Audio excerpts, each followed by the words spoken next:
Il n'y aura pas de procès en France dans l'affaire Sarah Halimi. Ainsi en a décidé la plus haute juridiction de l'ordre judiciaire en rejetant le pourvoi formé par la famille de Madame Halimi contre la décision rendue en 2019 par la Cour d'appel de Paris qui avait déclaré l'homme irresponsable pénalement sur la base de 3 expertises selon lesquelles il aurait commis les faits au cours d'une bouffée délirante sur fond de forte consommation de cannabis. La Cour de cassation, tout en entérinant le caractère antisémite du crime, a donc confirmé mercredi 14 avril les responsabilités pénales du meurtrier. Cette décision a suscité une très forte émotion dans la communauté juive et au-delà, accompagnée d'un vif débat sur la responsabilité pénale des personnes atteintes de troubles psychiatriques sur fond de consommation de drogue. Déception et colère des représentants de la communauté juive. C'est un drame supplémentaire qui s'ajoute à cette tragédie, a déploré la LICRA. Désormais, on peut dans notre pays torturer et tuer des juifs en toute impunité, a vivement réagi le président du CRIF, Francis Khalifa. Mais la famille Halimi n'entend pas en rester là. La sœur de Sarah Halimi, qui réside en Israël, entend porter plainte en Israël pour tenter d'obtenir un procès contre le meurtrier, en vertu de la loi pénale israélienne. La loi pénale d'Israël dispose en effet de 2 articles, les articles 13 et 14 LP, pouvant s'appliquer à des crimes antisémites commis à l'étranger et dénoncés par un citoyen israélien, ce qui est le cas de la sœur de Sarah Halimi.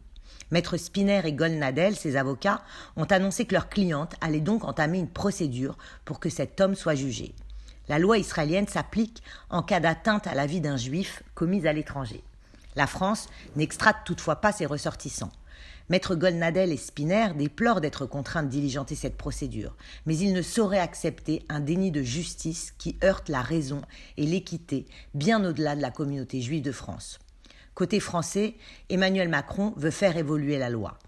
Décider de prendre des stupéfiants et devenir alors comme fou ne devrait pas, à mes yeux, supprimer la responsabilité pénale, a commenté dimanche le président de la République. Alors qu'est-il écrit dans la loi française actuellement ?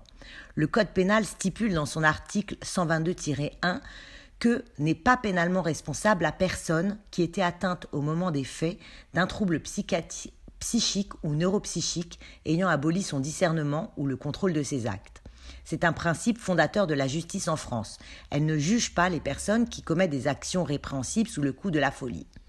Mais au regard de cette terrible affaire Sarah Halimi et des interrogations qui se posent, notamment sur le réel état mental de Kobili Traoré au moment des faits et sa prise volontaire de stupéfiants, Emmanuel Macron veut une évolution de la loi.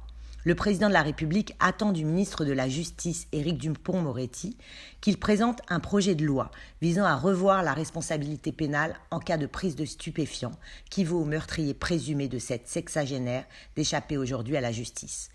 Dimanche 25 avril prochain, des manifestations de soutien à la famille Halimi sont prévues un peu partout en France et un grand rassemblement aura lieu place du Trocadéro à 14h sur le parvis des droits de l'homme.